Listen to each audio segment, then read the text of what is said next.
everybody. Welcome to another episode of English Time with Kyle Millar. I'm your friend Kyle Millar. We have a great show today. It's going to be a bit of a grammar mix today.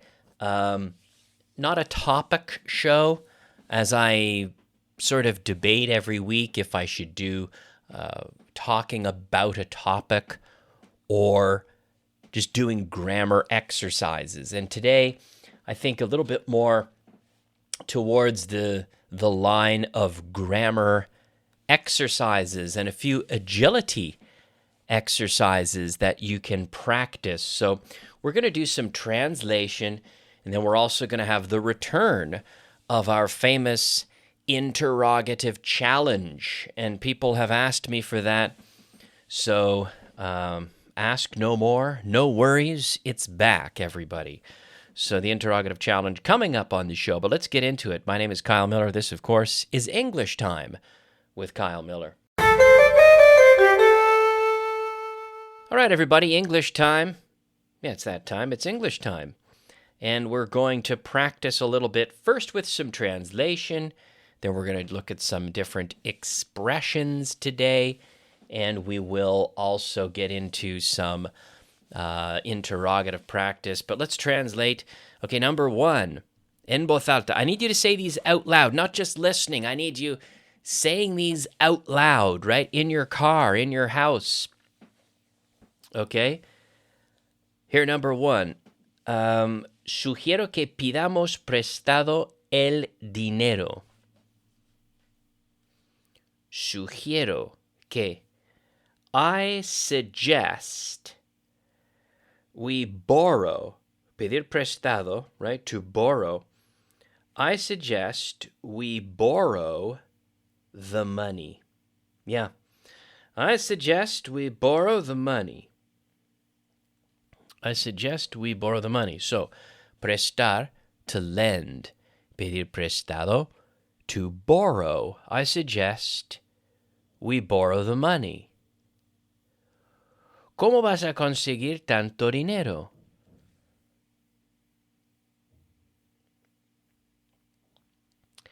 How are you going to get so much money?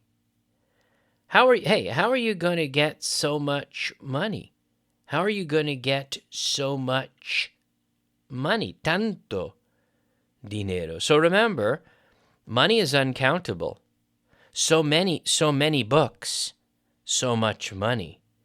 How are you going to get so much money? Tanto. So we need to have agility with these basics, right? So much, so many. Okay, and basic question structures. Tiene que haber una manera.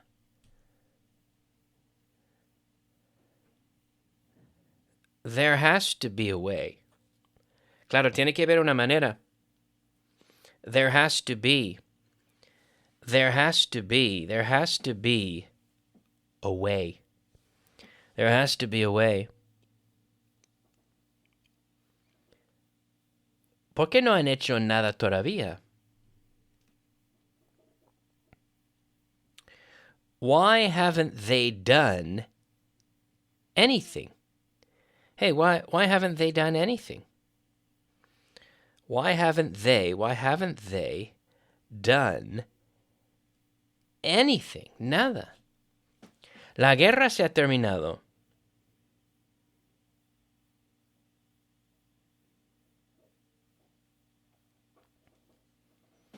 La guerra se ha terminado. The war is over. Yeah, the war is over. The war is over. Se ha terminado. It's over. So to be over, like we say, game over. Se acabó. It's over. To be over. We'll do three more. ¿Cuánto tiempo vas a esperar? How long are you going to wait? ¿Cuánto tiempo vas a esperar? How long are you going to wait? How long are you going to wait? Unos minutos más.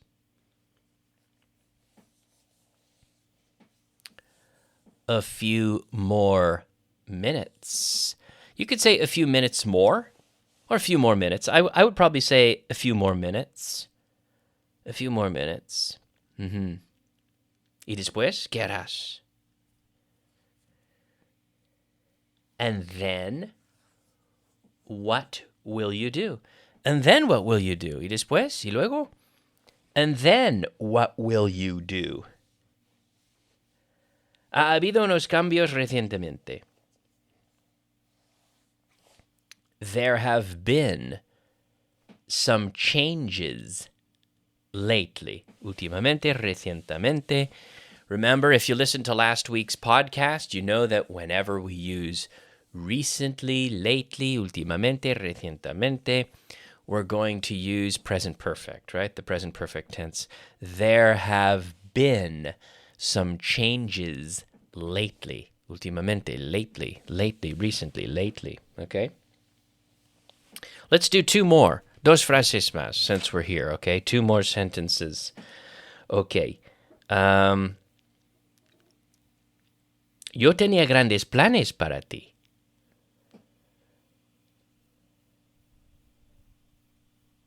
I had big plans for you. I had big plans for you. Tenía grandes planes para ti. I had big plans for you. Okay. El dinero no crece en los árboles. That's true.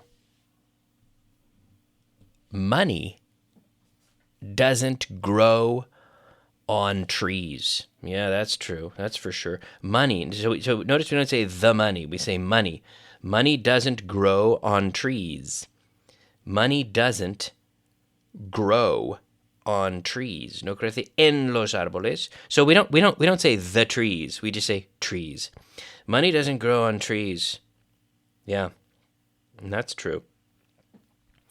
Okay, we're all warmed up now. We've done a little bit of translation, and I wanted to look at a few expressions. Well, I don't know if they're expressions, a few little, idioms, expressions, whatever we call them.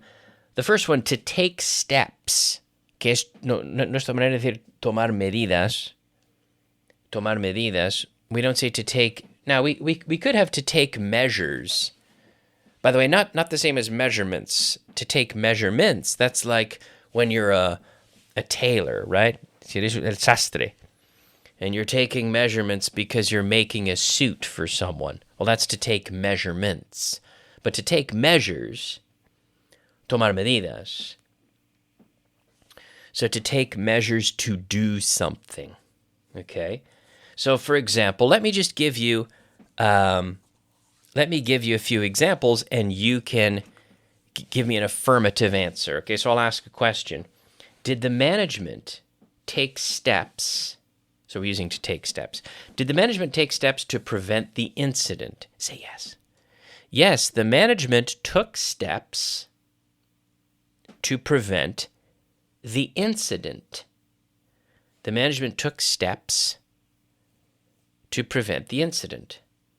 Have we taken steps to remedy the situation?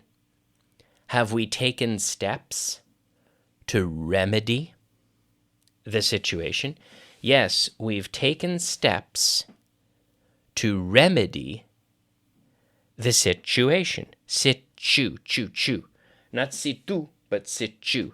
The situation. Is the boss taking steps to stop it happening again? Or you could say stop it from happening again. Yes, the boss is taking steps to stop it happening again. Will the government take steps to stamp down on crime? Now, to stamp down, and es como pisar encima de. But if we say to stamp down on crime, we mean reduce it, right? Machacando, like stamping down on a cigarette.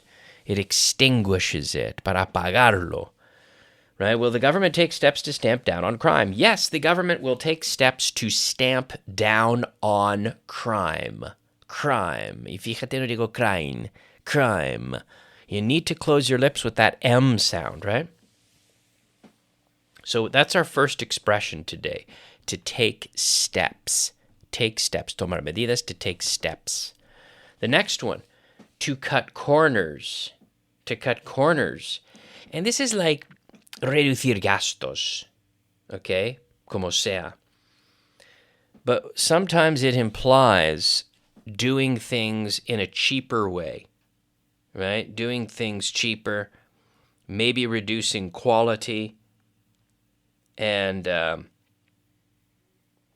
cutting corners. Like we often say a worker, like a carpenter cut corners. He used cheaper materials. He cut corners. Could we produce it more cheaply if we cut corners? Say yes. Yes, we could produce it more cheaply if we cut corners. If we cut corners. Have you told the supplier that we can't cut corners? Yes, I've told the supplier that we can't cut corners. I've told the supplier that we can't cut corners. I've told the supplier that we can't cut corners. Are they willing to cut corners to secure the contract? Are they willing to cut corners to secure the contract? Yes, they're willing to cut corners to secure the contract. Will they cut corners if we're not careful? Yes, they will cut corners if we're not careful. They'll cut corners if we're not careful. Okay. The next one. To pull out all the stops. And this is like mover todos los hilos, to pull out all the stops. And this expression comes from the days of organs, like the old church organs, right? To play the organ in the church. And they had something called a stop, which was actually there to reduce or limit the sound, to limit the volume. So if you wanted to play louder, you had to remove these stops. So it's like hacerlo a tope, al máximo. We could say pulling out all the stops. So did he pull out all the stops to get the contract? Right? Hacerlo al máximo, a tope. Yes, he pulled out all the stops to get the contract. Has the PR company pulled out all the stops? Yes, the PR company has pulled out all the stops. Are we pulling out all the stops in terms of publicity? Yes, we are pulling out all the stops in terms of publicity. Are the journalists pulling out all the stops to sway public opinion? To sway. Now, to sway is like to move back and forth. To sway, like in the wind. Moviendo a la izquierda, a la derecha, to the left, to the right. To sway. But to sway also means to influence, influir in. So are the journalists pulling out all the stops to sway public opinion? Opinión, el opinión del público. Yes, the journalists are pulling out all the stops to sway public opinion. And the last one, to follow suit. To follow suit. Y se escribe suite. Como traje, suit. But yes, we say suit for traje also. S-U-I-T, suit.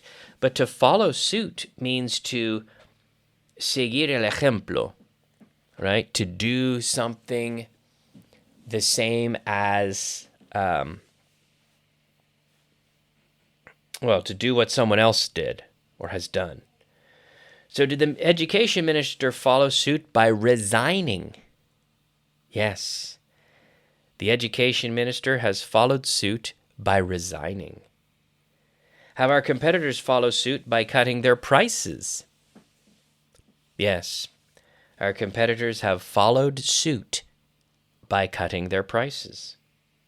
Should we follow suit by asking him to reconsider? Say yes. Yes, we should follow suit by asking him To reconsider. Will the rest follow suit if we make the first move? Will the rest follow suit if we make the first move? Yes, the rest will follow suit if we make the first move.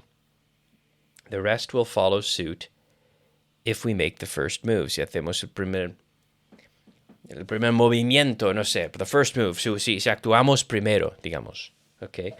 The rest will follow suit. So that's a good expression. Okay, so we have to take steps, tomar medidas, very practical one here, to take steps, to cut corners, right? Reducir gastos, to cut corners, to pull out all the stops, and to follow suit. So I think this episode is taking form now, an expressions episode. That's kind of good. To take steps, to cut corners, to pull out all the stops, to follow suit. And these are all good expressions and real expressions and, I'd say, useful expressions. All right, let's move on, though, guys. Let's move on and get into a bit of a challenge. This is one that people have asked me for, and I'm talking about the interrogative challenge. So let's get into it. A few questions of interrogative. So I'm going to give you the answer to the question, and you can ask me the question that I have already answered.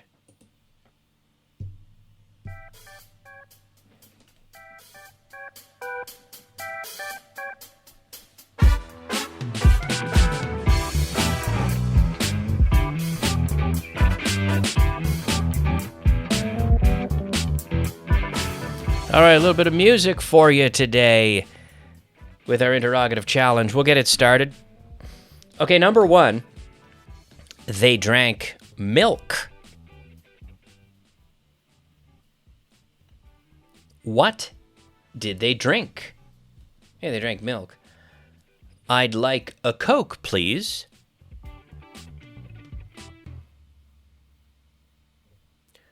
What would you like to drink? What would you like to drink? I'd like to go home, please.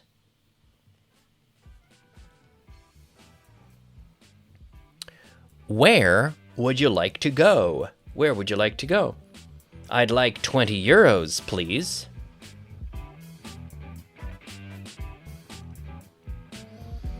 How much money would you like?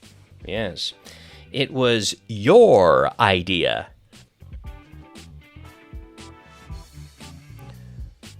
Whose idea was it? Whose idea was it? It's my fault. It's my fault. Whose fault was it? Whose fault was it? I'm getting in my car.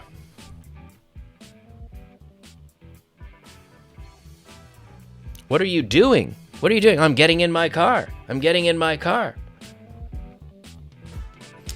You have to open the door. What do I have to do? What do I have to do? They were having lunch when you called. What were they doing when I called? Oh, they were having lunch when I called. I need a longer theme song for this thing. I need to program in more music into my mixer here. I'm doing it live as opposed to post-production. I've been experimenting with the live production of the podcast, but I need to load more. I need to find more music and load it into my little mixer board here. Anyway, we'll do two more. He thinks we should take the small car.